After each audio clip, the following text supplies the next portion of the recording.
de Extensión y Comunicaciones de la escuela, queríamos darles las gracias por participar de esta tercera sesión ya del ciclo de charlas virtuales, reflexiones desde Psicología UC en tiempos del coronavirus. Bueno, hemos tenido una muy buena recepción de parte de ustedes respecto a esta actividad. De hecho, ahora tenemos casi 140 conectados, así que les damos las gracias por estar esta tarde conectados y esperando esta transmisión. Bueno, esta actividad se trata de una iniciativa que busca, de alguna manera, abordar distintas aristas de la crisis como una ayuda para la comunidad en general, pero también como un material de interés para todas aquellas personas que están involucradas en el área de la psicología.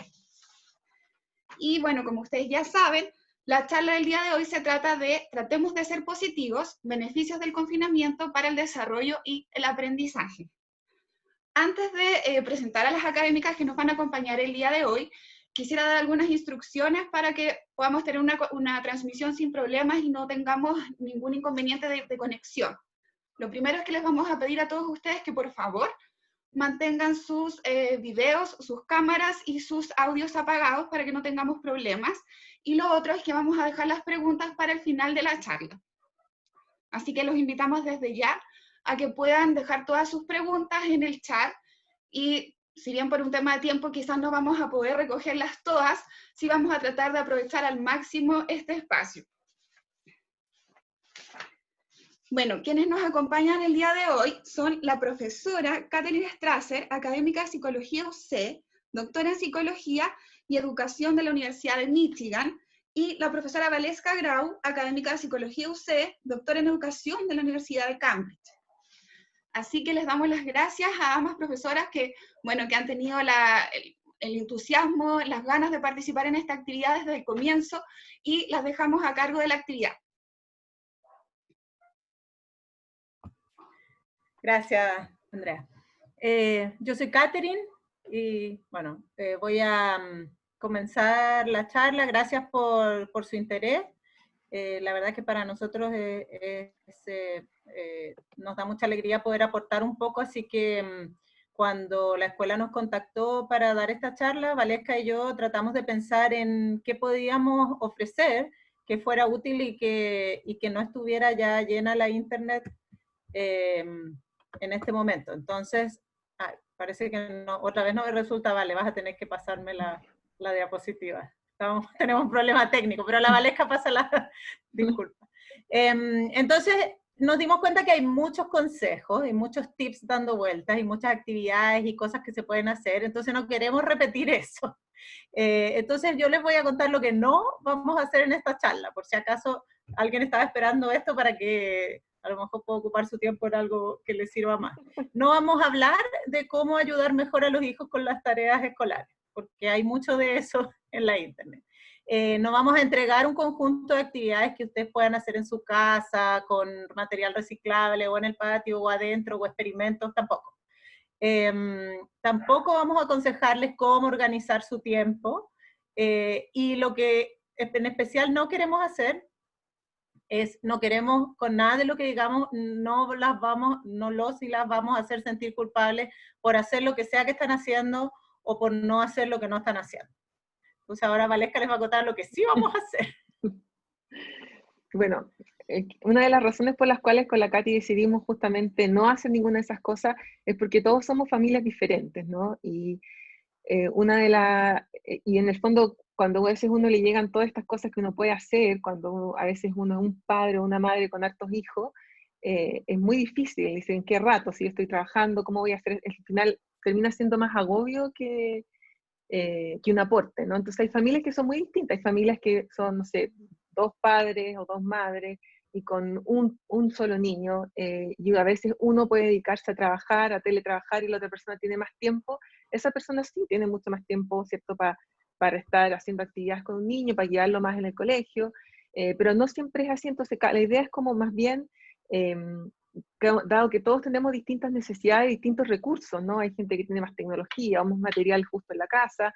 Lo importante de esto es que nosotros podamos entregarle algo, ¿cierto?, de evidencia que nos permita justamente que ustedes puedan adaptar a sus necesidades, ¿cierto? Quería solamente poner, el otro día leía en un artículo del New York Times que una columnista escribía que vivimos con los requerimientos de los años 60, pero con las expectativas de trabajo y parentales del 2020. Entonces, esto es una combinación muy compleja, porque en los años 60 las mujeres estaban, ¿cierto?, en general en la casa, tenían que cocinar, hacer el aseo, cuidar de la familia, pero por otro lado, no se esperaba que estuvieran con esta parentalidad, ¿cierto?, tan encima de los hijos, enseñando, estimulando todo el tiempo. Entonces, por ahora estamos en esta pandemia, ¿cierto?, nos tiene en la casa, teniendo que cocinar, hacer el aseo, todas las cosas como las mujeres de los años 60, sobre todo las mujeres, no digo que los hombres no lo hagan. Y por otro lado, tienes que ser una madre o un padre que está estimulando siempre a su hijo y además trabajar. La mayoría de las mujeres no hemos integrado el mundo del trabajo. Entonces, esta combinación es muy compleja y me pareció que refleja esta imagen, ¿cierto?, de la combinación de los padres de los 60 y del 2020, es una imagen que refleja muy bien lo que está pasando. Entonces, lo que sí queremos hacer, ¿cierto?, la idea central que pensamos con la Katy, gira en torno a la idea de que el aprendizaje no solo ocurre en el aula, sino que aprendemos algunas de las habilidades más importantes en casa, en tiempos de pandemia o no pandemia, ¿no? Hay cosas que una de las cosas más importantes, habilidades y conocimientos, los aprende en la casa. Entonces la idea es como hacer un zoom, ¿cierto?, pensar en cuáles son las oportunidades de aprendizaje que se dan naturalmente estando en la casa, y cómo las podemos promover y sacarle provecho sin agobiarnos, ¿no? Eso fue como una de las principales cosas que nos propusimos, y compartir evidencia científica en torno al aprendizaje y desarrollo y del aprovechamiento de estas oportunidades. Katy.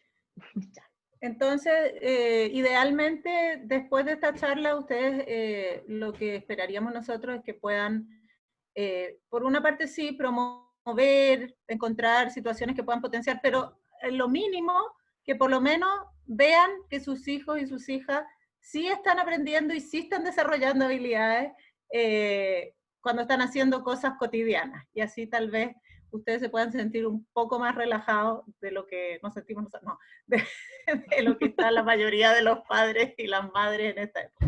Entonces vamos a ver 3 tipos de aprendizajes que ocurren primordialmente en el hogar. Hay otros, pero escogimos estos 3 porque hay 2 en los cuales Valesca y yo somos especialistas. Ella es especialista en juego, ¿verdad?, aprender jugando. Yo soy especialista en lenguaje, aprender conversando. Y un tercero que lo escogimos porque es una cosa que en esta crisis se está dando mucho más, que es aprender ayudando. Entonces, vale, si creo que puedo ir para adelante. ¿Sí? ¿En serio? A ver, dale. Apreté el ¿Sí? botón. Sí, ya, para ¿Sí? adelante, pero no puedo ir para atrás. Ya, me avisas si quieres ir para atrás. Entonces, voy a empezar contándoles de cómo aprenden y qué aprenden los niños ayudando. Y ayudando específicamente en las tareas del hogar, porque esta es una línea de investigación de la psicología del desarrollo y de la psicología cultural, que es muy interesante, y también de la antropología, ¿verdad? Hay una investigadora que se llama Bárbara Rogos, que lleva más de 40 años estudiando las diferencias entre tipos de culturas, porque hay culturas que espontáneamente, naturalmente, esperan que los niños ayuden en el hogar desde muy chiquitito y hasta muy grande, y que su ayuda es esencial en el funcionamiento del hogar. O sea, no es una actividad educativa, sino que es parte del funcionamiento correcto del hogar, ¿no? Entonces, hay estudios que han visto cómo son esos niños en esas culturas, qué cosas pueden hacer ellos, que a lo mejor los niños de las culturas de nivel socioeconómico medio o alto, o incluso culturas que tienen una tradición más europea, porque estas son culturas típicamente nativoamericanas. Muchos de estos estudios se han hecho en culturas maya, por ejemplo. Entonces comparan esos 2 tipos de cultura y ven qué tienen de especial estos niños, o sea, qué es lo que se logra cuando se involucra a los niños así, ¿ya? Entonces, una cosa muy importante que se ha demostrado fehacientemente que estos niños hacen mejor que los niños que no se involucran en las tareas de ayuda en el hogar, en lavar, limpiar, cuidar a otros niños, cuando las familias tienen un negocio, ayudar con el negocio, ese tipo de ayuda, ¿verdad? Los niños que vienen de culturas que esperan ese tipo de ayuda, se ha visto que son mucho mejores para colaborar, ¿ya?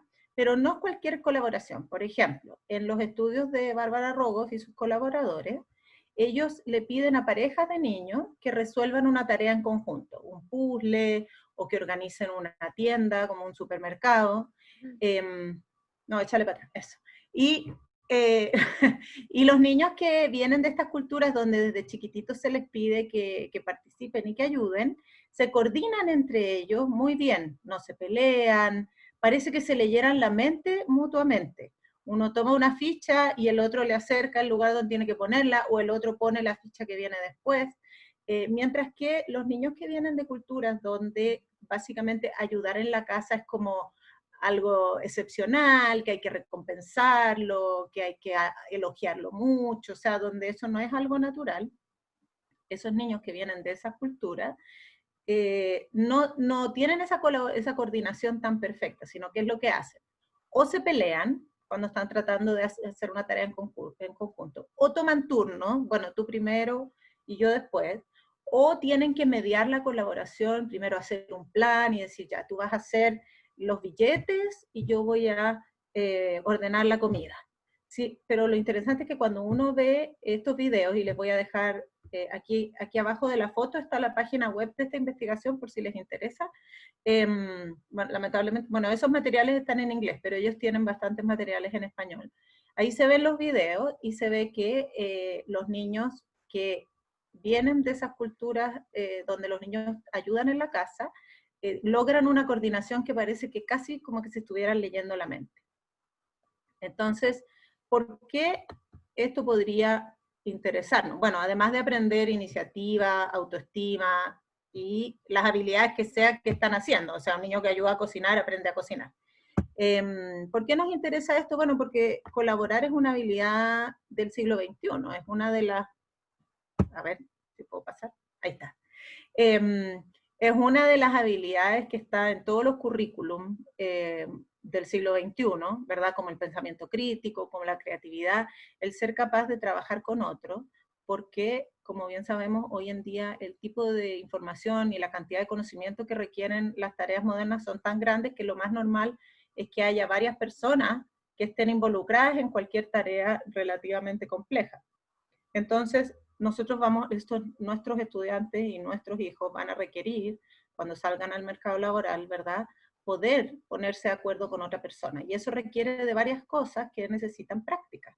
Una de ellas, por ejemplo, es tomar en cuenta la perspectiva del otro, es decir, primero que nada poder decir qué es lo que esta persona está viendo desde su lado, o cómo percibe el problema, ¿verdad? Después, considerar lo que está haciendo, o sea, no repetir lo mismo. De hecho, ayer cuando Valesca y yo nos mostramos nuestras presentaciones que habíamos hecho cada una por su lado, las 3 primeras transparencias eran casi iguales.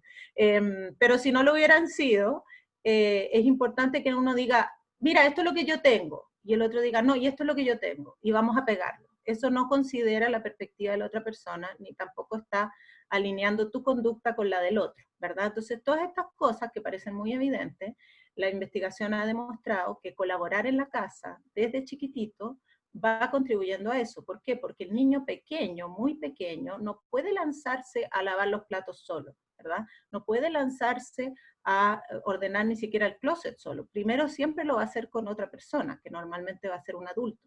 Y en ese ejercicio está aprendiendo a hacer una tarea de a dos, no como nosotros, que esperamos, digamos, la cultura dominante hoy en día, espera que el niño ya sepa lavar los platos antes de permitirle, ¿verdad?, que lave los platos. Entonces el niño se espera que lo haga solo, no se espera que lo haga con uno. Bueno, y esta es una de las razones por las cuales se cree que a muchos niños de culturas más, como con antecedentes más europeos, les cuesta ayudar en la casa, y es algo que uno tiene que recompensar, tiene que hacer un tablero, darle una estrellita, decirle que lo hizo fantástico, hacerle como una agenda, y sin embargo, es muy interesante eso porque los niños chiquitos, si ustedes se fijan, antes de los 4 años, les gusta mucho ayudar. Tú te pones a hacer algo y ellos quieren ayudar, ¿verdad? Eso les parece divertido. Esto lo han demostrado también varios psicólogos en el laboratorio, aparte de lo anecdótico, como cuando a un niño pequeño se le muestra a una persona que está en problemas, incluso los niños dejan de hacer algo, se les pone una actividad súper entretenida, y ellos son capaces de dejar esa actividad entretenida por ir a ayudar al adulto que está demostrando que tiene problemas. Entonces la pregunta es, ¿por qué a los 8 años ya no son así? Porque no sé, bueno, yo me imagino que en la audiencia hay personas cuyos hijos sí son así, pero yo también he escuchado mucho, y lo normal en nuestra cultura es que ayudar en la casa sea algo un poquito más excepcional, más bien que natural. Entonces, la investigación muestra que todas las culturas donde los niños ayudan espontáneamente tienen varias cosas en común. La primera es que, o la segunda más bien que está aquí, es que apoyan su iniciativa. Es decir, que si el niño ofrece ayudar, así tenga 1 año y medio, de una u otra manera se las arreglan para que pueda ayudar, ¿no? Y eso es lo primero entonces, que es apoyar la iniciativa del niño. O sea, si el niño quiere ayudar, muchas veces eso es un problema porque estorba, porque va a hacer que sea más lento, pero las ganancias se recogen después, ¿verdad? Lo segundo es que valoran los aportes, o sea, idealmente le dan al niño, y esto es bien interesante porque en estas culturas, por ejemplo, mayas, desde los niños chiquititos ayudan y ayudan en cosas significativas. Pueden traer agua, a lo mejor traen poca agua, ¿verdad? Porque son pequeños, pero igual esa agua sirve. No es de juguete la ayuda es de verdad. Y finalmente tratan la ayuda como un aspecto esencial y esperado de la vida familiar, es decir, no los recompensan. Y eso es bien interesante porque la investigación en motivación muestra en otras áreas que cuando los niños y las niñas tienen un interés natural, espontáneo por algo, si uno los recompensa, a veces ese interés espontáneo baja. Y en el caso de la ayuda se ha visto que es igual.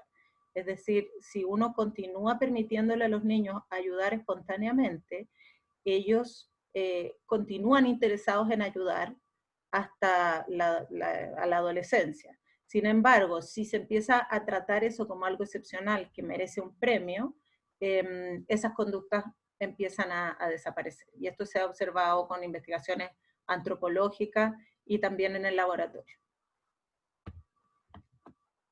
¿Sí? No, a ver, sí, ahí. Lo logré. Bueno, entonces esa es la primera forma en que los niños aprenden naturalmente en la casa. Y ahí yo no les voy a dar un consejo de que si hagan que sus hijos limpien más o limpien menos. Solamente quiero que sepan que si están utilizando el tiempo de sus hijos en limpiar y en ayudar, ellos están aprendiendo. Así que no se sientan culpables de hacer lo que ayuden. Díganle, estás desarrollando habilidades del siglo XXI al lavar los platos. Ya. Después quiero hablar un poco del lenguaje, ¿verdad? De cómo se adquiere el lenguaje y por qué este confinamiento que tenemos ahora, en que estamos más tiempo con nuestros hijos, puede ser una oportunidad y podría demostrar incluso incrementos en el lenguaje de los niños. A partir de los 8 años, muchos aspectos del lenguaje se aprenden leyendo o escuchando clases en el colegio, pues, con materiales formales, una vez que los niños ya pueden leer comprensivamente. Sin embargo, antes de los 8 años, el lenguaje, los aspectos importantes del lenguaje se adquieren eminentemente conversando con adultos. Conversar con otros niños también es bueno, pero hasta esta edad yo diría que se adquiere eminentemente conversando y escuchando a los adultos durante el transcurso de actividades significativas y auténticas. ¿Qué significa eso? Que el lenguaje se va adquiriendo y desarrollando cuando se usa para algo, ¿ya? Y esa es la razón por la cual en los niños más chiquitos, especialmente, en los niños grandes es un poco diferente, en los niños a partir de los 3 años es un poco distinto, pero en los niños antes de los 3 años, la televisión no muestra impacto en el lenguaje, por lo menos, porque no se está utilizando el lenguaje para algo que el niño pueda contextualizar. Entonces, ¿a qué voy con esto? Que una de las formas más importantes de adquirir lenguaje es usando el lenguaje para hacer una cosa o para conversar sobre algo que estamos haciendo, es que eso sí está pasando mucho en los hogares ahora. Uno puede tener la impresión que está todo el día teletrabajando y que entonces realmente no está conversando mucho con los niños, pero estás conversando más que cuando ellos están, no estás con ellos en todo el día, ¿verdad? Entonces, vamos a ver un poco cuáles son las oportunidades que se dan en el hogar. Ah, pero aquí tengo antes, bueno, les voy a contar un poco qué cosas tienen que aprender los niños para contextualizar lo que viene después. ¿Qué es lo que aprenden los niños cuando aprenden cuando aprenden y desarrollan lenguaje, ¿no? Bueno, cuando son chiquitos, lo primero que tienen que aprender es descifrar la estructura sonora de la lengua. ¿Qué significa eso? Que tienen que escuchar los sonidos de la lengua, ¿verdad? En nuestro caso tenemos, no sé cuántos sonidos, pero no son 26, pero tenemos una cantidad de sonidos parecida a la cantidad de letras, porque el español es una lengua bien, bien transparente. Entonces tienen que poder discriminar todos esos sonidos, ¿verdad? Y tienen que poder darse cuenta cuáles son importantes, cuáles no conllevan ningún significado, etc. Y esto, imagínense que el niño es como una calculadora, ¿no? El cerebro del niño que está procesando ese lenguaje.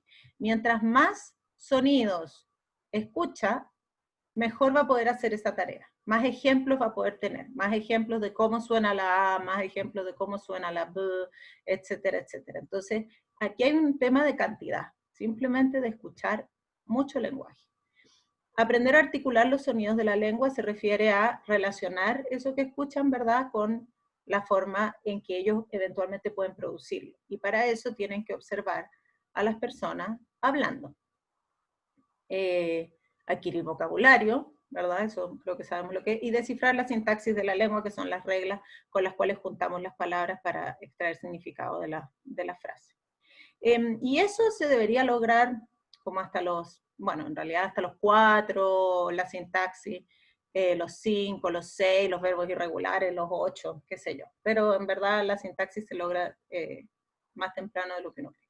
Pero a partir de ahí, los niños y los adolescentes y los adultos todavía tenemos tareas de enriquecer nuestro lenguaje. En particular, tenemos que expandir nuestro vocabulario, ¿verdad? Los niños cuando entran al colegio tienen que adquirir un vocabulario académico, empiezan a usar cosas como categoría, clasificar brevemente, que no usaban antes de entrar al colegio, ¿verdad?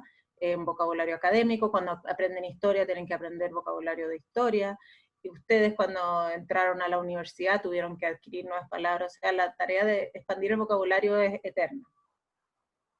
Tienen que aprender a comprender y producir distintos tipos de discursos, distinguir un texto narrativo de uno expositivo, de uno argumentativo, etc. Y obviamente aprender a leer, que también en parte es una tarea de lenguaje, ¿verdad? Y para todas estas cosas vamos a ver que hay oportunidades en el hogar que son excepcionales y por lo cual ahora las podemos aprovechar en vez de... ay, ahora tienes que echarme para atrás, Valesca, porque se me apreté 2 veces. Ahí. Ya, la primera, y que sobre todo con los niños más pequeños, pero cuando estamos viendo fenómenos complejos también puede ser con los niños mayores, ¿verdad? Es conversar sobre lo que estamos haciendo. Y aquí la forma de potenciar eso simplemente es comentar lo que se está haciendo, ¿no? En este caso aquí hay una foto de una niña jugando, porque una de las cosas que los niños hacen es jugar, y uno puede, ¿verdad?, comentar ese juego. Los adultos naturalmente, cuando nos ponemos a hablar sobre lo que está pasando, tendemos a hacer estas cosas, que es repetir, ¿verdad?, comentar, elaborar, o sea, ir más allá. Por ejemplo, si el niño dice, es el matrimonio de Giselle, que era el caso ahí de ese episodio, y uno puede decir, ah, se van a casar. Entonces, como... O si el niño más bien dice, se va a casar, y uno dice, es el matrimonio, porque yo creo que sería como al revés. Entonces, las personas naturalmente hacemos eso, y ese como comentario constante sobre lo que los niños están haciendo, se ha visto que es muy productivo para el desarrollo del lenguaje en los niños más chiquitos. Hay muchas actividades que están empapadas en lenguaje, o sea que es natural hablar, que son cocinar, qué sé yo, ordenar los juguetes, porque tienes que decidir a dónde los vas a poner, resolver conflictos, que no se puede hacer muy bien sin lenguaje. Entonces, durante todas estas actividades, cuando nosotros estamos explicando lo que está pasando, los niños están aprendiendo y eso está expandiendo su capacidad de argumentación, su sintaxis y hasta puede ser su vocabulario si es que nosotros ocupamos algo especial. Con los niños mayores ya no se trata de un comentario básico sobre lo que está pasando, sino que a lo mejor vamos a tratar de explicar fenómenos que pasan en la casa. No sé, porque hierve el agua, los estados de la materia. Ahora con el tema del COVID, por ejemplo, podemos hablar de los derechos y deberes de las personas, si es correcto restringir la libertad de las personas por los derechos de los demás de estar protegidos, etc. Pero con los niños chiquitos simplemente comentar sobre lo que ellos están haciendo es suficiente. Gracias. No, me pasé. Ya. Otra cosa que se ha visto que tiene un impacto positivo es la forma en que los padres y las madres hablamos sobre cosas que pasaron, sobre el pasado. Ahí dice las madres porque lamentablemente estos estudios en particular han sido hechos solo con madres, pero no hay ninguna razón teórica por la cual no se apliquen a cualquiera de los dos padres.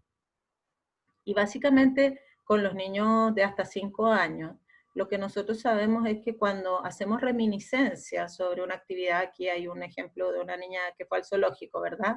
Entonces, si al volver a la casa o al otro día o una semana después o cualquier cantidad de tiempo después, hacemos reminiscencias sobre esa experiencia, los niños cuyas madres estructuran ese recuerdo en una manera ordenada y secuencial y lógica. Por ejemplo, introducen causa-consecuencia. Por ejemplo, le puede decir, ¿te acuerdas que lo primero que vimos fueron las jirafas porque tú tenías mucho interés? ¿O te acuerdas que te asustaste porque la jirafa X, Y, Z? Entonces, los hijos cuyas madres hacen esa estructuración, después tenían mejor capacidad de comprender historias, ¿no? Porque a través de la madre lo que hace es convertir esa experiencia en una historia y utiliza los dispositivos lingüísticos típicos de las historias y los niños se van familiarizando con eso.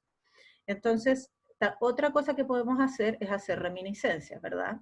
Ya sea con un material o sin, con un álbum de fotos, etcétera, o cuando los niños recuerdan espontáneamente algo, nosotros podemos elaborarlo para ellos y con eso estamos propiciando las habilidades de comprensión.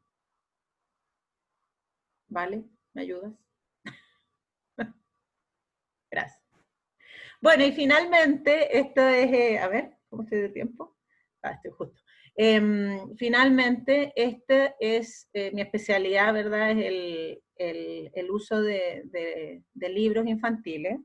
Y si bien los dos ejemplos que les di antes, no, el ejemplo que les acabo de dar, conversar sobre algo que pasó, es como una manera de hablar que no tiene un estímulo concreto enfrente, ¿verdad?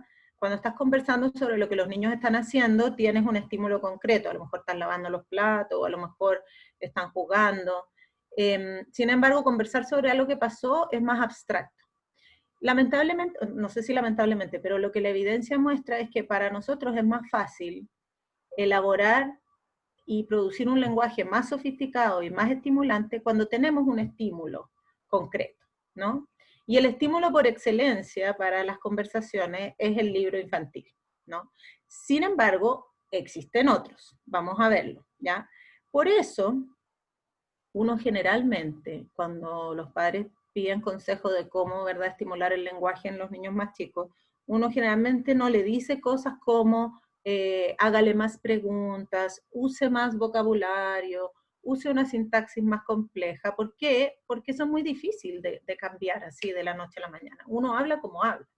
Sin embargo, cuando hay un libro de por medio, las personas, incluso libros sin palabras, revistas, cualquier estímulo que tenga algo que discutir, los adultos tienden a hacer un montón de cosas que no hacen o hacerlas más que cuando están hablando así en el aire. Por ejemplo, aquí yo le puse mejor para no llenar de texto, pero hacen más preguntas, son menos directivos, o sea, le dicen menos a los niños, sí, no, haz esto, haz lo otro, dan más explicaciones. hablan más de cosas que pasaron en el pasado o que existen en la fantasía, ¿no? Y esto, como dije, ocurre incluso con libros sin palabras. Entonces, el tener libros en la casa, ¿verdad? Nos da a nosotros la oportunidad de que si el niño toma el libro, uno puede, teniendo o no, digamos, cuando se dé la oportunidad, sentarse con ellos y no tienes que preocuparte tanto de si lo estás haciendo bien o mal, porque ya sabes que el libro en sí va a extraer de ti la mejor forma posible de conversar con ese niño, ¿ya? Lo otro sería tomar un curso larguísimo y aprender cómo estimular el lenguaje, pero ¿para qué? Si teniendo un libro eso puede pasar. Y para terminar, quiero decirles que no hay ninguna razón por la cual solo los libros puedan hacer esto. Sí, vale, si quieres lo puedes pasar. ¿Verdad? Y aquí, aquí no les puse ejemplos. Bueno, estuve ayer consultando qué es lo que ven los niños en Netflix y les quería poner algunos ejemplos, pero la verdad es que no hay mucho tiempo. Pero como yo sé que los papás y las mamás estamos muy preocupados por el tema de la pantalla, yo como psicóloga tengo que ser bien honesta de que en verdad en los niños muy chiquitos la pantalla no tiene beneficios demostrados. Y además es posible que se asocie a un menor lenguaje. Sin embargo, si un adulto se sienta con un niño, con una tablet, con un juego o con un show de televisión y comenta eso, igual como comentaría un libro, igual como comentaría algo que le pasó o el juego, eso debería tener más o menos los mismos efectos. El niño puede que le preste menos atención, pero un niño pequeño siempre le va a poner atención a lo que el adulto está diciendo sobre el show de televisión, ¿ok? Entonces, yo quiero decirles que estamos todos cansados, estamos todos agobiados, de repente queremos simplemente sentarnos con los niños a ver una película, pero para sentirnos menos culpables con esa opción, siempre podemos aprovechar de repetir lo que ellos digan, ¿verdad? Elaborar lo que pasa en la película, hacer conexiones causales, explicar por qué los personajes están haciendo eso, ¿verdad? Ponerles dilemas a los niños, ¿tú crees que estuvo bien o mal? No darles la respuesta, ¿por qué crees tú eso?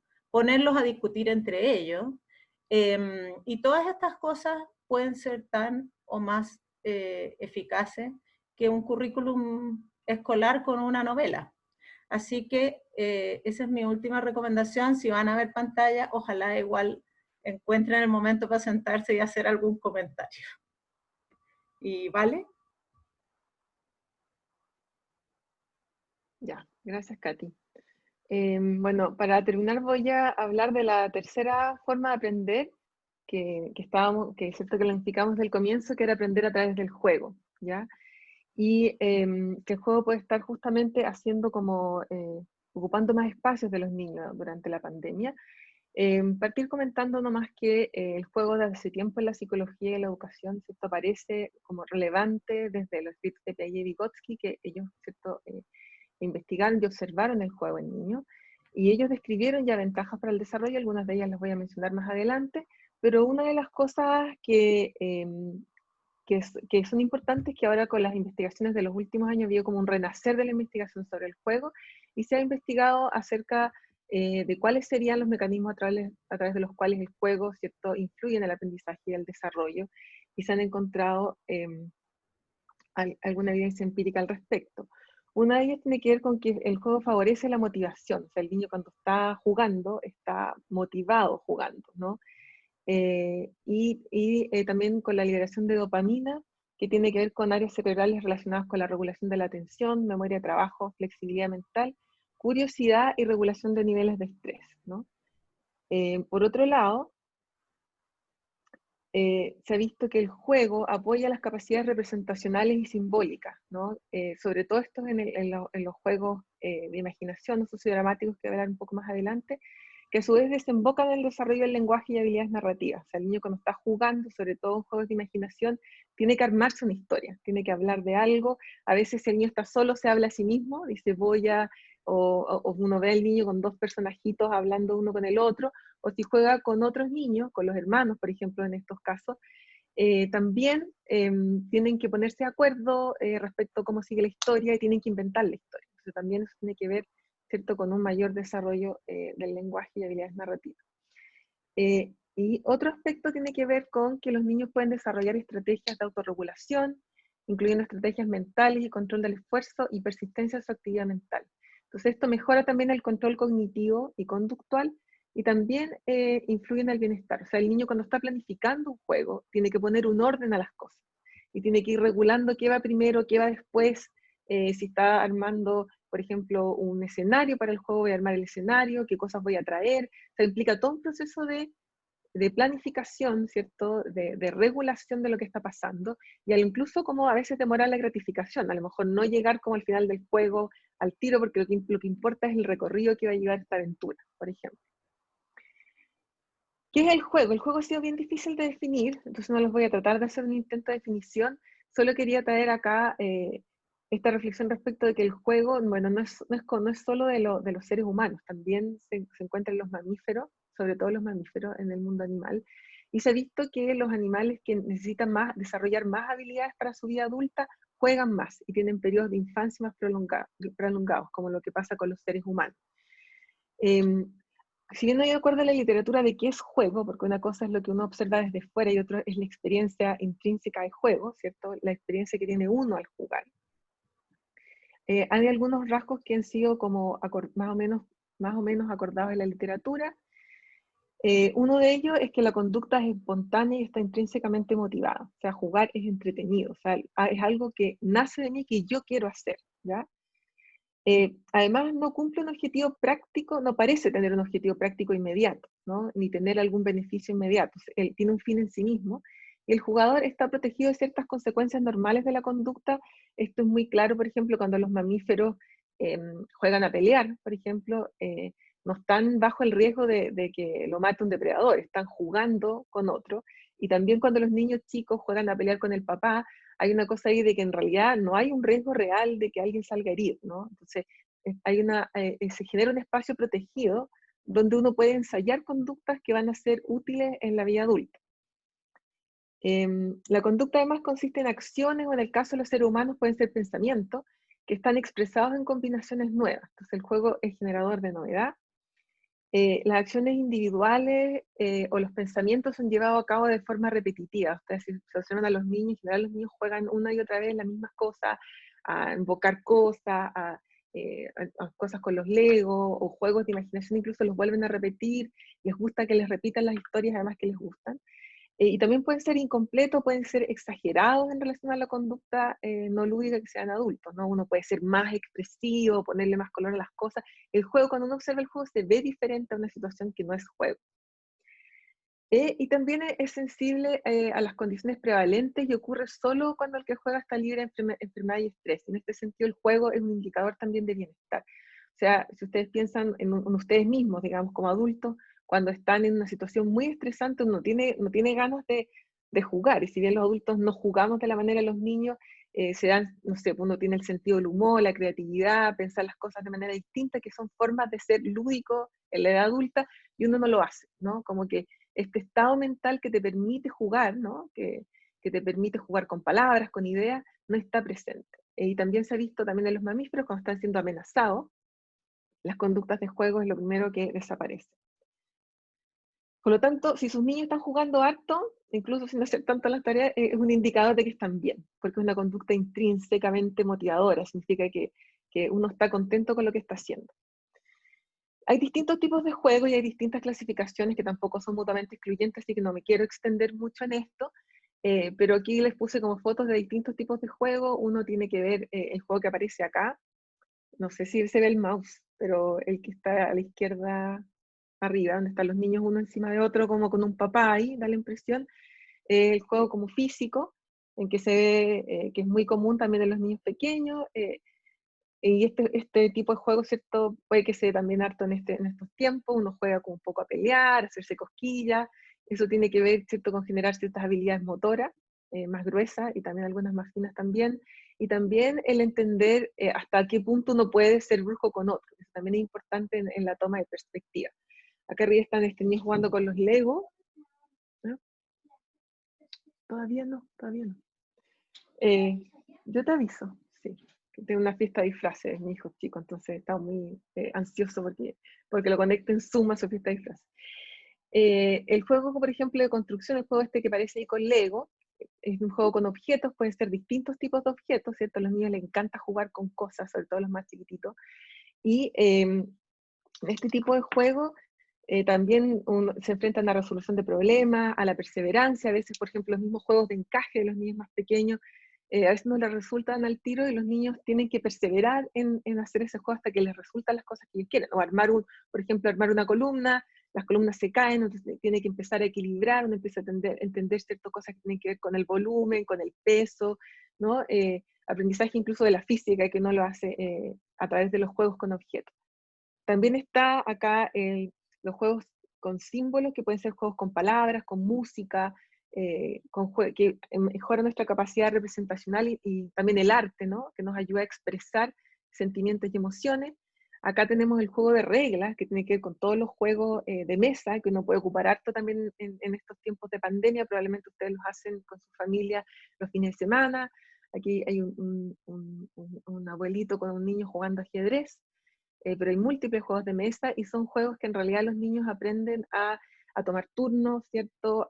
A ponerse en el lugar del otro, a generar estrategias. O sea, yo para ganar en el ajedrez o en el ludo o en cualquier juego de mesa tengo que pensar en cómo está jugando la otra persona y qué estrategia yo puedo hacer para ganar este juego, ¿no? Y eso implica ponerse en el lugar de lo que va a jugar el otro y anticiparse un poco. El dominó, incluso juegos muy simples y tradicionales. Finalmente está el juego sociodramático acá, que tiene que ver, o juego de imaginación, que también se ha llamado, en que los niños, ¿cierto?, imaginan una realidad distinta y toman objetos del mundo y los separan de su referente externo. Y en este juego es el que quisiera focalizarme un poquito más en el tiempo que me queda, porque es uno de los juegos que se ha encontrado mayor evidencia, más estudiado, mayor evidencia en la literatura respecto a su promoción del aprendizaje, y es un juego que probablemente se puede promover mucho más en la pandemia, porque todos estos otros juegos se pueden dar en pandemia o no en pandemia, pero el juego sociodramático puede tener, si se dan las condiciones, con mucho mejor despliegue en una situación de pandemia que en una situación real. Y eso tiene que ver con que en la sociedad actual el juego ha ido, si bien en la investigación se ha mostrado que cada vez hay más ventajas asociadas al juego, cada vez en la sociedad actual como que se le ha quitado tiempo, ¿no? En parte por la seguridad, ¿no? Como que los niños no se les permite salir a la calle. Cuando yo era niña podía salir a la calle, podía salir a andar en bicicleta, jugar con amigos, y sin que mis papás me estuvieran mirando. Mis hijos no salen a la calle solos, ¿no? Hay mucho más autos, hay más peligro, uno no conoce bien a los vecinos, no se da tanto el concepto de comunidad, por lo tanto no dejamos tanto salir a los hijos a la calle y siempre están jugando supervisados por los adultos. Por otro lado, hay una excesiva sobreescolarización de la educación parvularia, en que ¿cierto? Se espera que los niños lleguen preparados, entre comillas, a primero, se entiende preparado como una formación académica previa, y muchas veces se les enseña a los niños en parvularia como si estuvieran ya en la básica. Y hay poco tiempo para los niños para realizar juegos de imaginación. Los niños tienen una jornada escolar larga, tienen recreos de 15 minutos máximo. En ese tiempo uno no alcanza a armar un juego de imaginación. Y por otro lado llegan a la casa, no queda mucho tiempo entre hacer tareas, ¿cierto? Comer, bañarse, hacer las cosas básicas, y a veces puede ser el fin de semana, pero como vamos a ver, el juego de imaginación necesita tiempo para poder desplegar, ¿cierto? Todas sus virtudes. Entonces, el juego de imaginación o sociodramático que se ha llamado es el juego que ocurre cuando los niños imponen un significado propio a objetos, personajes y a la situación de juego. Como aparece el monito de esta slide, hay un niño ahí que está con una ramita de árbol, una caja y una caja en la cabeza que son como su armadura y su espada, ¿verdad? Los niños son capaces de crear y mantener un mundo imaginario en el que las ideas y los significados están disociados de los referentes objetivos, ¿cierto? Yo juego como si fuera una espada con la que yo voy a derrotar a un pueblo enemigo con un palito, en realidad es una rama, ¿no? de un árbol. Y acá, esta imagen que está aquí abajo a la derecha, es muy interesante también porque muestra esta capacidad, ¿cierto?, de separar, sobre todo que tienen los niños, separar el referente con el significado. Y vemos un adulto que está observando a un niño jugando con un camioncito, y el adulto lo que piensa es que el niño está jugando, que está pensando que el camión va en una carretera, ¿cierto?, como hacen los camiones, y llevan cosas de un lugar a otro, pero el niño la verdad que está haciendo, está imaginando una aventura totalmente fantástica en que el camión, ¿cierto?, está en un mundo submarino acompañado de tiburones, a cumplir no sé qué misiones, ¿no? Entonces, esa es una de las cosas que caracteriza este juego. ¿Pero qué aprenden los niños a través del juego de imaginación? Hartas cosas. Primero, el lenguaje expresivo, comprensivo y ayuda a la literacia temprana. Esto tiene que ver con muchas cosas de las que dijo Katy también. Los niños tienen que hablar de lo que están jugando, sobre todo cuando juegan con otros. Tienen que ponerse de acuerdo a hagamos qué. No sé si han observado niños jugando juntos, está el hagamos que la princesa iba a tal parte. Hagamos que el astronauta se subía a la nave y llegaba a Marte y después pasaba por Júpiter, ¿no? Y los otros niños, o el otro niño con quien estén jugando, tienen que construir por sobre eso. Eso implica, ¿cierto?, tener que expresar una idea, tener que comprender la idea del otro, y muchas veces esta capacidad de narrar, ¿cierto?, de tener una estructura narrativa, de lo que contaba la Katy también en la primera parte, es lo que permite también después seguir los cuentos, y también puede ser una ayuda para aprender a leer y comprender las historias más adelante. También apoya la autonomía y la autorregulación, porque los niños necesitan, ¿cierto?, una motivación intrínseca, el juego nace de ello, y tienen, como les decía anteriormente también, que pensar, bueno, si vamos a jugar aquí a los caballeros, o por ejemplo, ahí lo que aparecen las fotos, ¿cierto?, a una aventura espacial, ¿qué tenemos que hacer? Tenemos que tener una nave. Entonces van, construyen la nave. ¿Qué traemos? Necesitamos cartón, necesitamos tijeras, necesitamos pintura, necesitamos un cocaví para llevar a la nave, X, ¿no? Muchas cosas se pueden necesitar para uno jugar.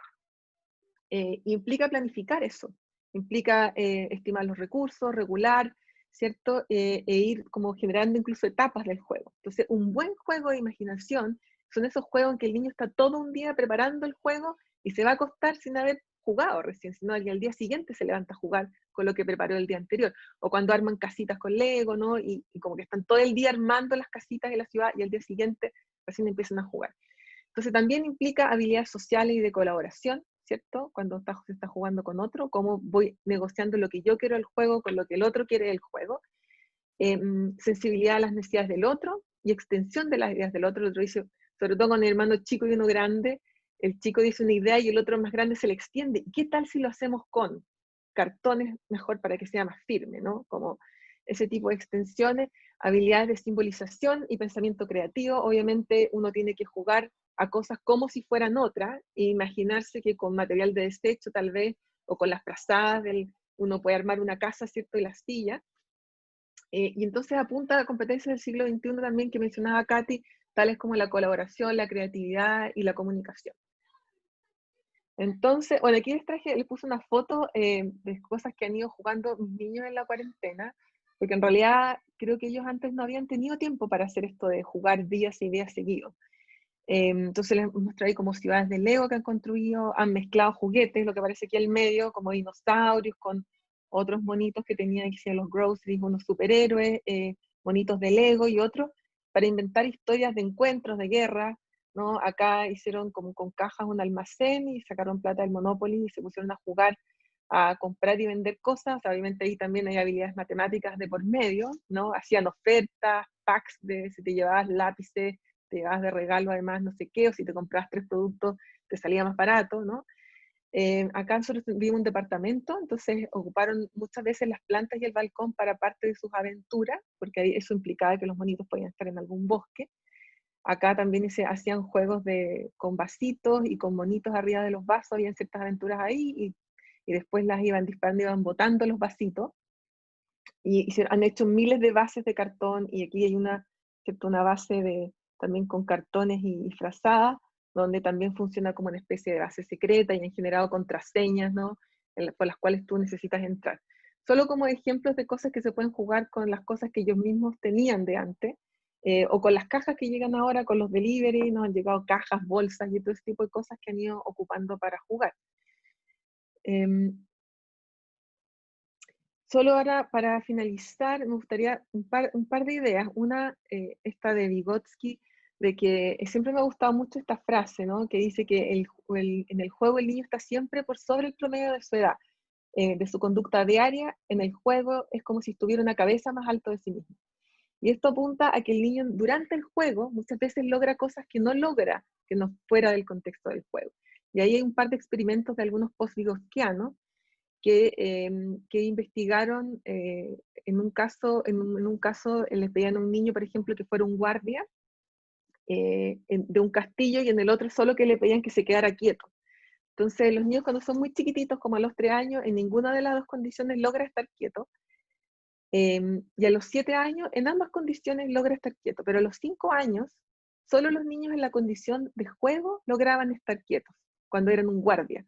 Cuando se les pedía solo estar quieto un rato, no lo lograban. Entonces, en ese era un caso que se muestra que un niño podía actuar en la situación de juego como un niño de 7 años, en el término de autocontrol, ¿no? Y se han hecho hartos experimentos de ese tipo, ¿no? Cuando los niños a veces juegan a ser pacientes, están sentados mucho rato que no lo estarían en otro contexto. De hecho, con un fondet que teníamos con la Katy vimos hartas situaciones de esas en que les pedíamos a las profesoras que marcaran al niño problema, que hacía como más dificultades en una clase normal, y esos niños generalmente eran en la situación de juego, ponían menos problemas, digamos, se adaptaban mucho más al juego que en una situación de clase, digamos, normal. Otro experimento también lo hizo Stomina, en que ella lo que hizo es que les pidió a unos niños en una sala de párvulo que tenían que hacer una fiesta de té, como un tea party, y les pedía que tenían que ir a comprar. Entonces, cuando se les pedía a los niños que memorizaran esas mismas palabras fuera del contexto del juego, lo hacían mucho peor que cuando era en el contexto de juego. Los niños hacían mucho más esfuerzo, iban al otro lado de la sala, se iban repitiendo las cosas que tenían que comprar. Entonces ahí muestra esta frase de Vygotsky, ¿cierto? Que los niños pueden mostrar más habilidades en el contexto de juego que muchas veces en el contexto de no juegos. El juego de alguna manera sirve como mediador del aprendizaje. ¿Y cómo podemos fomentarlo? Con esto quiero terminar. Una de las cosas del juego sociodramático es que los niños les sale solo, ¿no? Los niños agarran cosas y juegan como si fueran otras todo el tiempo. ¿Qué cosas podemos hacer nosotros como adultos para ayudar a eso? Por ejemplo, sugerir opciones de juego. A veces a los niños les cuesta empezar, sobre todo si han estado, no sé, pues, han estado en todo el colegio, clases de fútbol, clases de música, toda la vida, y de repente se encuentran encerrados. Esta cosa de jugar imaginativamente, lo más probable es que muchos de ustedes se han encontrado con niños que han dicho, ay, estoy aburrido, ¿no? Entonces, yo siempre les digo, el aburrimiento es la fuente para la creatividad. Entonces, si uno nunca se aburre, nunca se le van a ocurrir nuevas ideas. Entonces, uno le puede sugerir opciones de juego. ¿Qué tal si haces una casita con no sé qué? Ofrecer materiales para jugar, mira, están las cajas de cartón, están tus Legos, están, no sé, puestos lápices, tenemos estas pinturas, ¿qué tal si, no? También se puede conversar cuando los niños ya están jugando, como lo mismo que decía la Katy, ¿no? Esto de se iba a casar Giselle, ¿no? Esto es un matrimonio, ¿quién más va al matrimonio, no? Empieza a dar contexto de cómo se dan ciertas situaciones sociales. Uno puede ir verbalizando, entonces lo que estás haciendo tal y tal cosa, de manera que uno va generando una estructura, cierto, sintáctica y gramatical respecto a lo que influye en el desarrollo del lenguaje. Puede discutir o explicar palabras nuevas. Entonces uno le puede decir, pero mira, esa puede ser una estación espacial. ¿Qué es una estación espacial? ¿No? Y ahí uno puede ir explicando otras cosas. Jugar con los niños, uno puede jugar con los niños siempre que deje que ellos guíen el juego. Entonces uno dice, ¿quién puedo ser yo? Tal cosa. Entonces uno va y va jugando y va siguiendo. La idea es no imponer uno lo que uno quiere que siga el juego, sino que seguirles el juego a ellos. Puede hacerles preguntas también, ¿y por qué hiciste tal cosa? ¿Por qué el dinosaurio, ¿cierto? Se puso triste, ¿no? Facilitar interacciones cuando son más de un niño, ¿no? ¿Qué tal si tu hermana quiso jugar a esto? ¿Por qué no dejamos ahora que el hermano juegue con este tema, ¿no? A veces los niños pelean durante estas interacciones y a veces uno tiene que facilitarla, pero también promover la resolución independiente de conflictos, porque a veces pelean dentro de los mismos personajes. Entonces, ¿qué pasa si la princesa, qué le habrá pasado a la princesa? ¿Por qué crees tú que está triste? Entonces, de alguna manera los vamos ayudando a resolver conflictos porque la situación de juego, uno está en una situación que no es real en estricto rigor. No es lo mismo que estamos diciendo, oye, ¿qué le pasó a tu hermana? ¿Qué le hiciste a tu hermana? Uno le puede decir, ¿qué hizo el perrito a este topo que se está sintiendo tan mal? ¿No? Y eso de alguna manera permite que el niño salga de ese personaje y decir, parece que el topo o el perrito lo mordió o le dijo una palabra muy fea. Y permite entonces salirse para resolver el conflicto. Y por otro lado, también, si uno está trabajando mucho, que a mí me ha pasado a veces, es dejar que jueguen, ¿no? A veces, muchas veces yo estoy haciendo clases y están jugando todo el rato, mientras tanto, y están jugando ahora, mientras tanto estoy haciendo esta charla, y darle ese espacio y el tiempo, ¿no? O sea, por primera vez, yo creo que mucho tiempo mis hijos han jugado muchas horas seguidas de un mismo juego, y el juego dura días enteros. Eso en una situación de no pandemia, con las jornadas escolares que tenemos, con las actividades extraescolares, los cumpleaños y actividades X y actividades familiares, esa posibilidad de un juego sostenido no se da. Por eso fue porque lo quise traer acá, porque creo que de los juegos que existen, es el juego que más se favorece de una situación de encierro. Y finalmente, cuidar de entrar y salir del juego sin interrumpirlo, ¿no? Uno puede entrar y hacer preguntas, jugar con los niños, pero la idea no es que imponer una idea o imponer una idea de juego que uno tiene, por ejemplo, ¿no? Sino que ser respetuoso con ese juego, porque si no es como una burbuja. Si uno entra con cuidado, no se revienta, pero si uno va así, se revienta el juego y el niño no va a tener esas ganas y esa motivación de jugar. Eso es lo que quería compartir hoy día con ustedes, y yo creo que ahora abrimos un espacio para preguntas, ¿verdad, Gina? Sí, gracias. Gracias, Katy y Valesca, por esta interesante y útil charla. Ahora vamos a dar paso a las preguntas que han ido apareciendo en el chat. Se las vamos a ir leyendo. Bueno, la primera pregunta es de Diego. Él consultó, ¿qué puedo hacer para estimular a un niño o niña a que ayude en ausencia de recompensa? ¿Qué es lo que recomienda?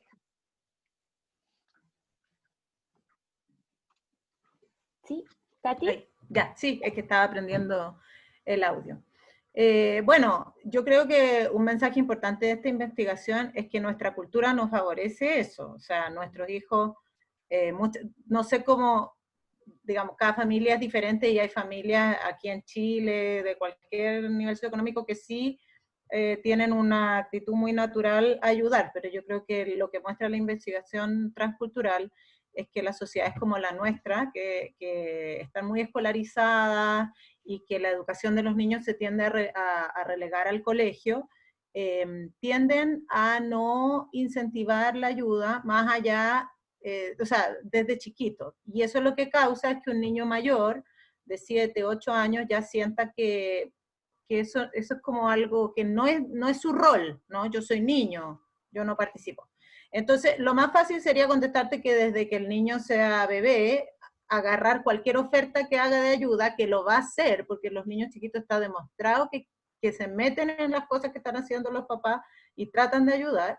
Entonces, si el niño es muy chiquito, yo te diría, nunca le digas que no, ¿verdad? Y ve la manera de ayudar, y es más, ve la manera de darle algo que pueda hacer y que de verdad sirva. Eso sería lo ideal, porque eso es lo que se hace en estas otras culturas donde se ve que los niños ayudan. Si el niño ya es grande y como que ya le matamos ya la cultura le mató la voluntad de ayudar, yo creo que esta es una súper oportunidad. ¿Por qué? Porque estamos todos en la casa todo el día y tenemos situaciones que no son naturales. Si normalmente es una familia que tiene ayuda doméstica, por ejemplo, ahora no la van a tener, y entonces es algo, marcarlo como algo natural, ¿no? Es como, mira, no hay otra manera, no sé, ahora vamos a tener, nos toca a nosotros, yo normalmente tampoco lo hago, así que yo voy a dedicar un poco mi tiempo a eso y tú también, y esta es una oportunidad para eso. Por otro lado, si es una familia que normalmente no tiene ayuda doméstica, igual ahora va a tener más tareas porque tiene que hacer almuerzo todos los días en circunstancias que antes la gente comía afuera, por ejemplo. Entonces, yo creo que es una oportunidad para esos niños que ya como que la cultura los formateó de que ellos no les toca ayudar. Esto es una situación totalmente nueva, y enmarcarlo desde una perspectiva de que es indispensable. Cada cual tiene que hacer su rol. Ese sería mi consejo. Pero como dije, la cultura no ayuda. Muchas gracias, Katy.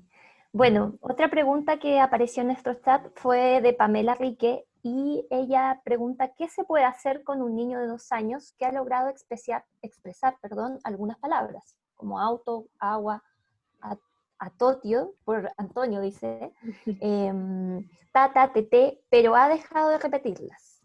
Dice Pamela que el niño es capaz de hablar, pero al parecer lo dejó de hacer porque los padres le entienden e interpretan su lenguaje gestual.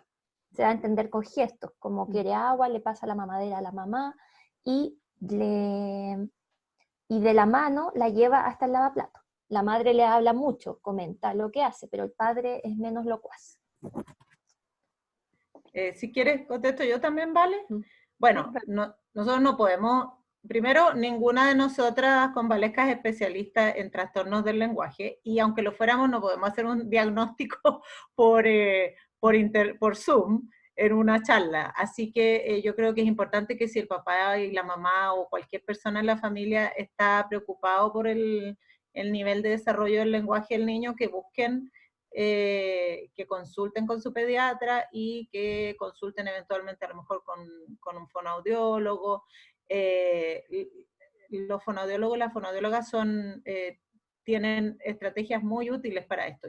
Mi consejo siempre es el tema de los libros. O sea, si es un tema de estimulación, en mi experiencia, esto de que los niños dejan de emitir las palabras porque los papás les entienden, no sé si están así, porque en general los papás siempre le entienden a los niños los gestos.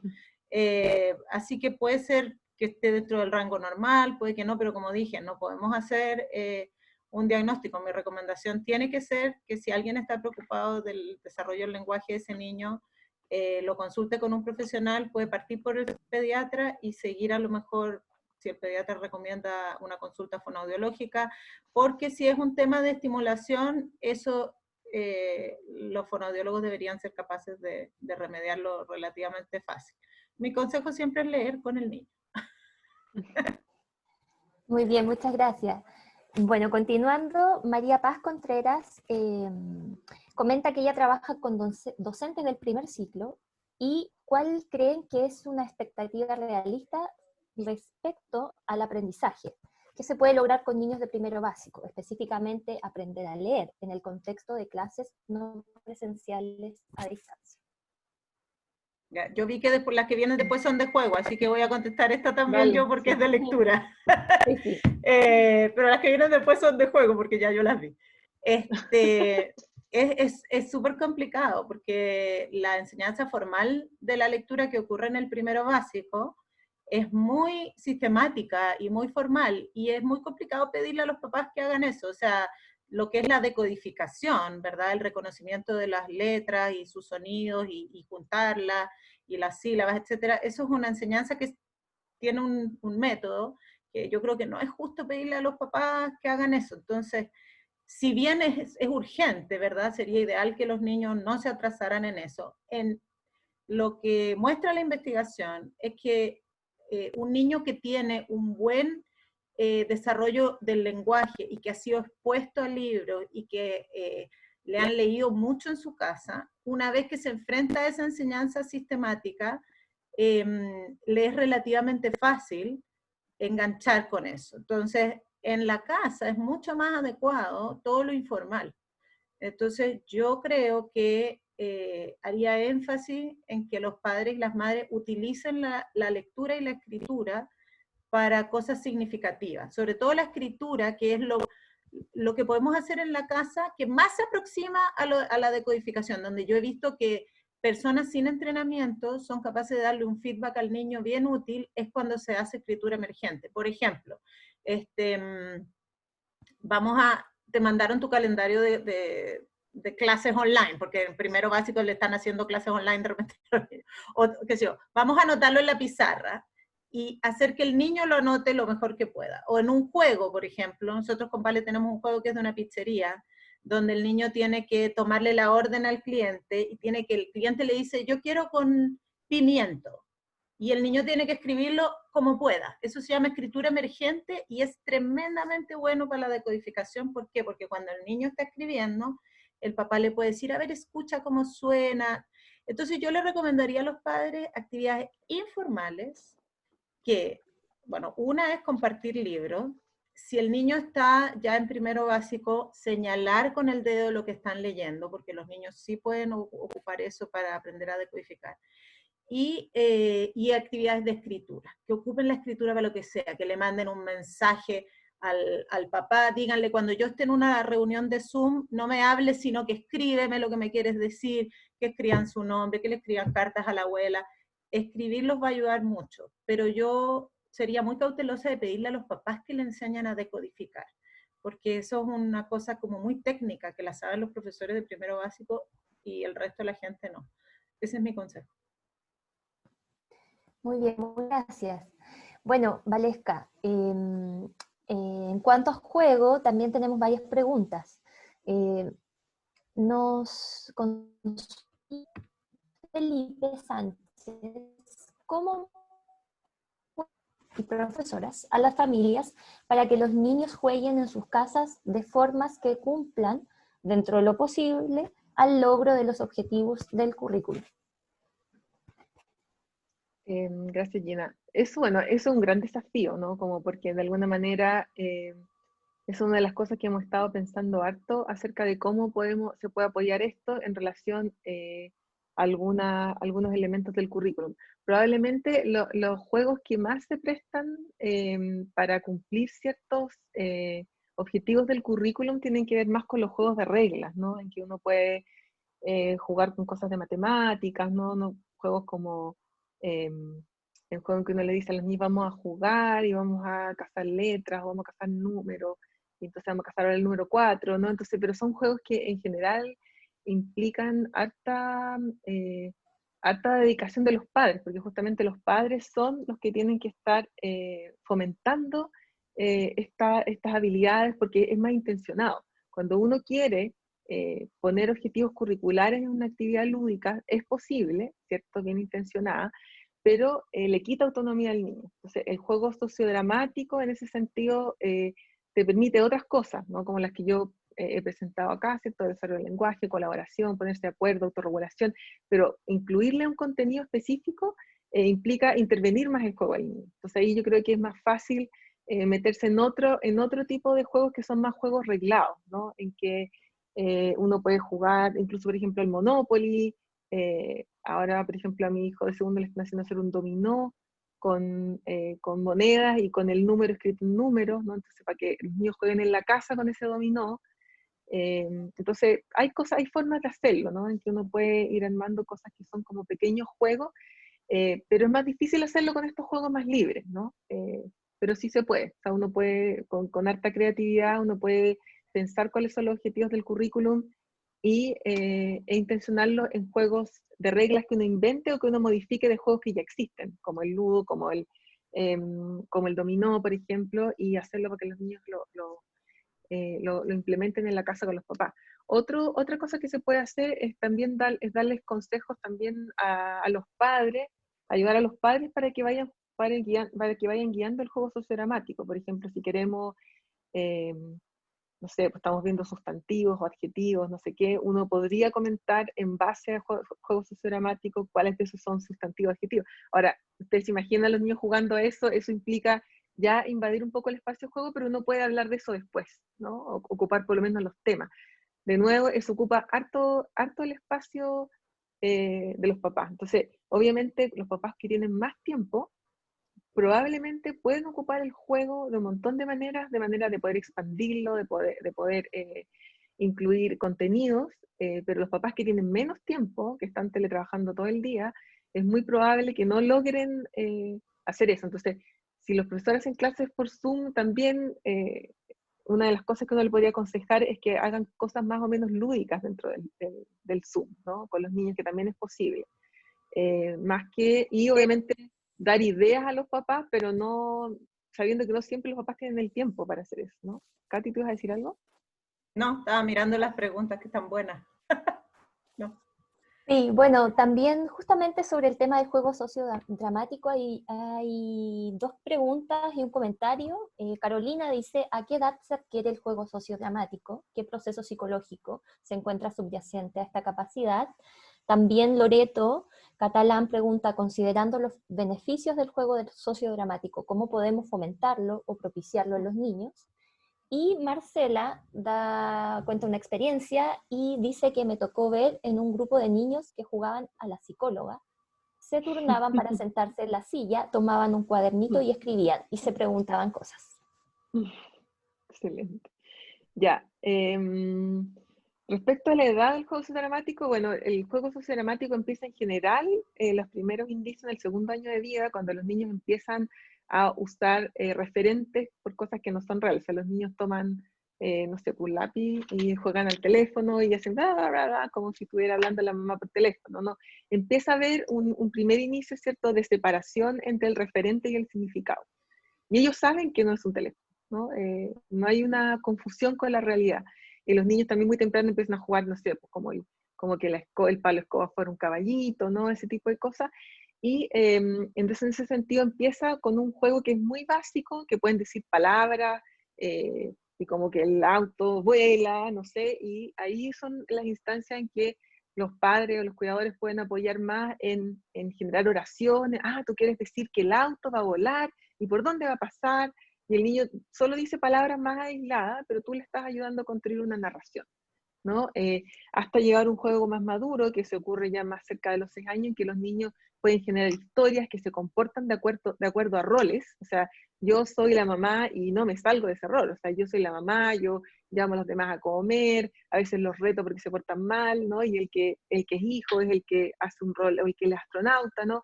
Y uno empieza a centrarse en esas interacciones. Pero uno puede fomentar el juego, como les decía, desde muy pequeñito. Obviamente, a la medida que van aumentando tus capacidades lingüísticas, también el juego se puede complejizar más. Y de hecho hay progresiones de juego que muestran cómo los niños van avanzando en su capacidad de juego, de imaginación. Y claro, la capacidad, el proceso psicológico a la base probablemente es la simbolización, ¿no? Primordialmente, pero después tiene que ver con, como les decía yo, con la comunicación, con la creatividad, ¿cierto? Con capacidades de autorregulación. Hay hartos bien complejo el juego sociodramático más maduro, por lo tanto hay hartas habilidades a la base. Sí, Después, también Loreto ya, preguntaba sí se va a seguir, justamente, estoy mirando el chat, que cómo podemos súper. fomentarlo en niños, ¿cierto? No, y Bueno, además la integración con las pantallas también, dice Loreto. la interacción con las pantallas, ya. Ujú. Bueno, ¿cómo podemos fomentarlo en niños?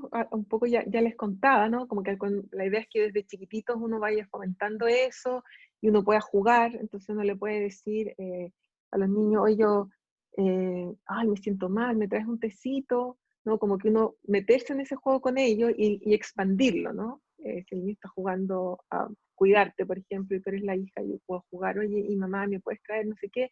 Entonces, ir metiéndose en ese juego y los niños con más facilidad van a ir entrando a este mundo de fantasía y obviamente ayudándolos en el tema lingüístico, completar frases y armar historias al comienzo, en las etapas iniciales. Respecto a las pantallas, si puede ser integrada a la tecnología de algún modo en este tipo de juego.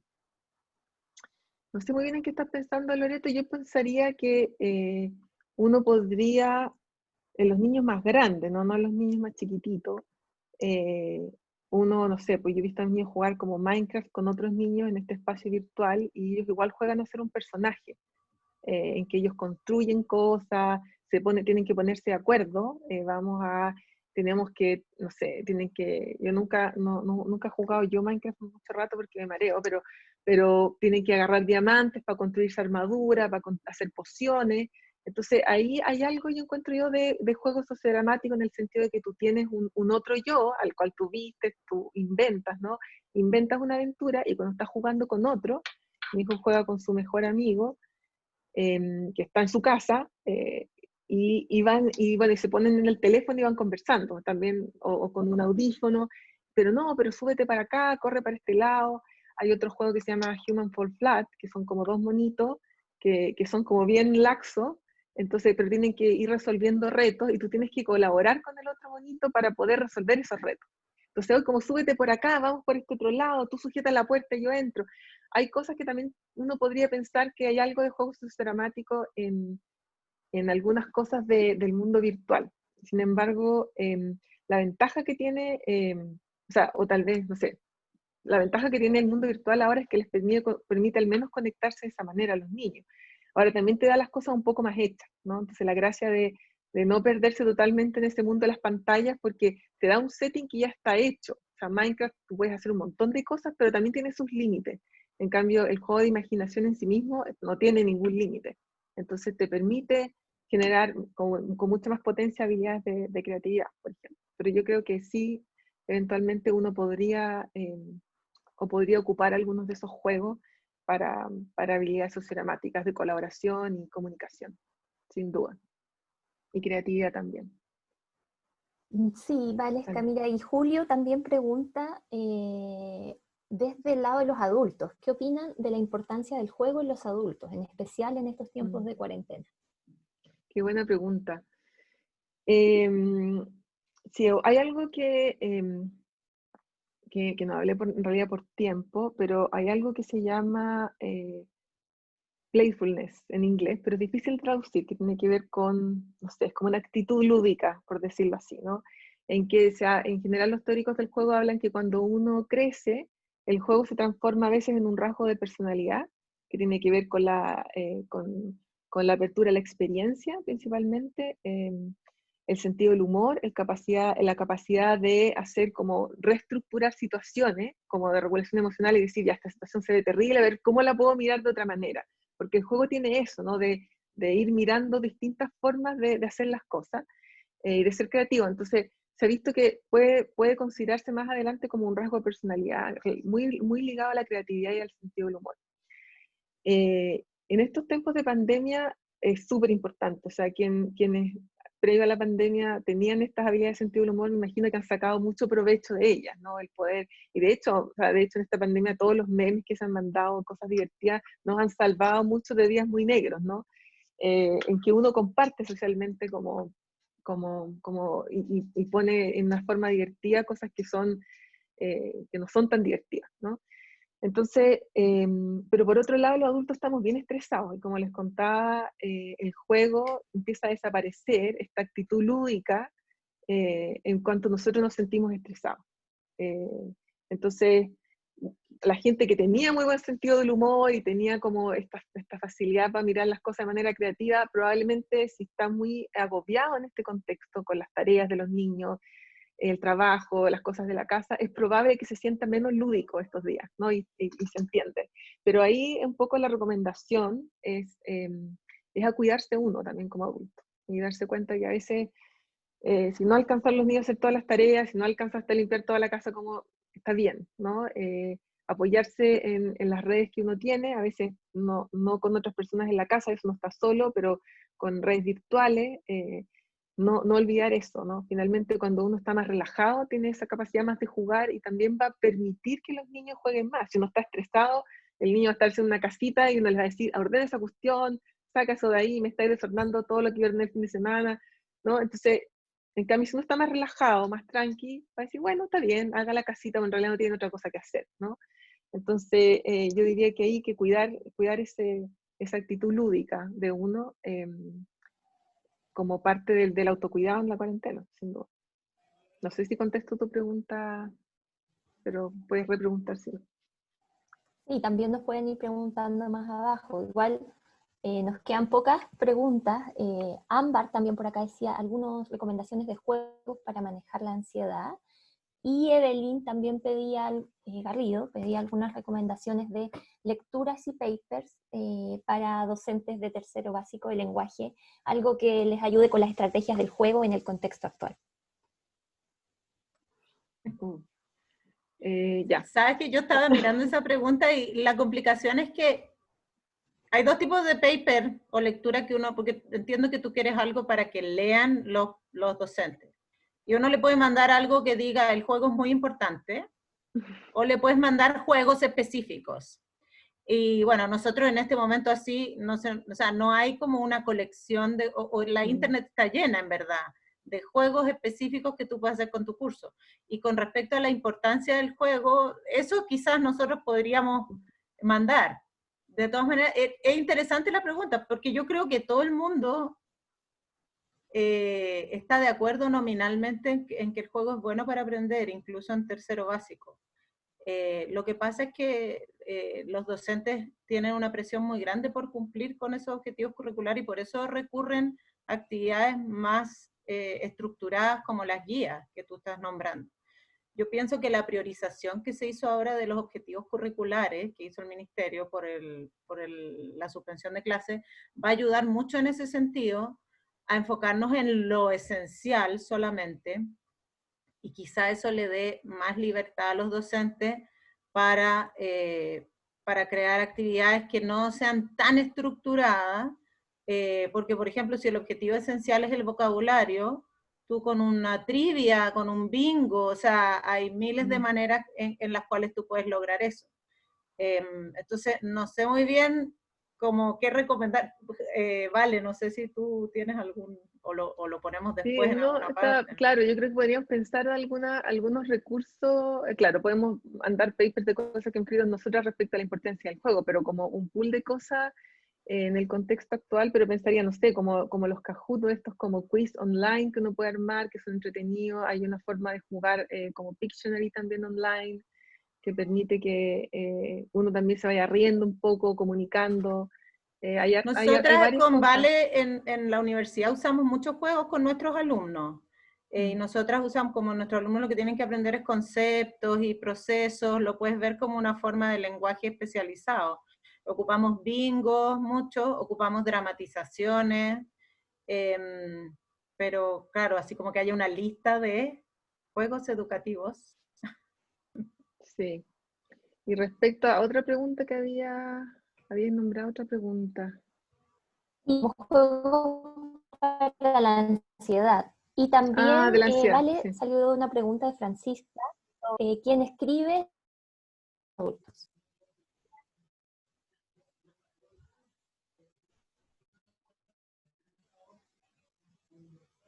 ¿Sí? Ya, espérate, no escuché lo de Francisca,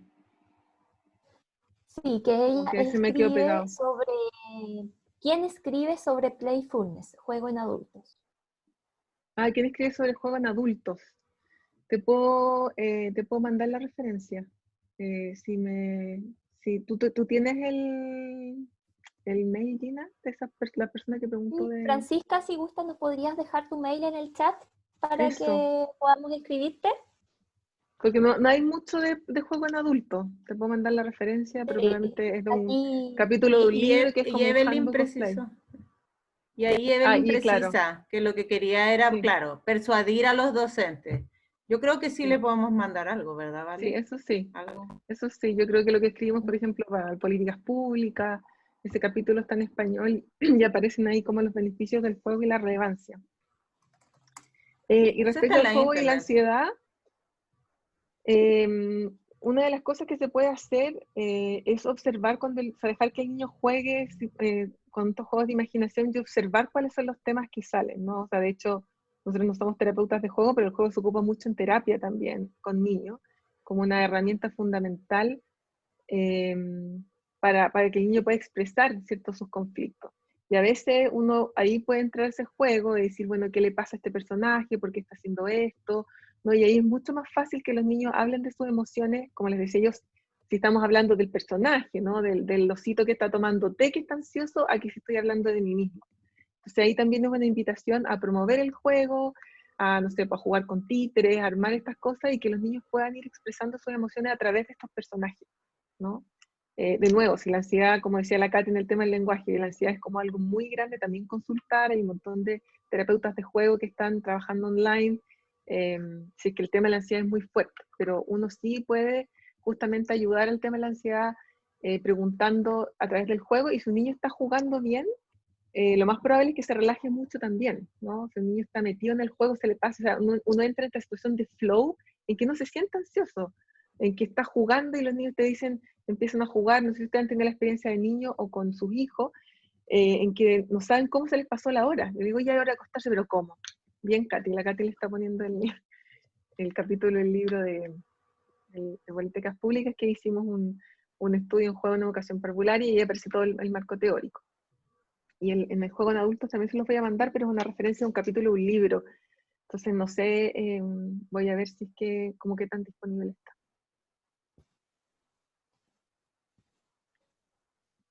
Si es así, lo podemos compartir posteriormente.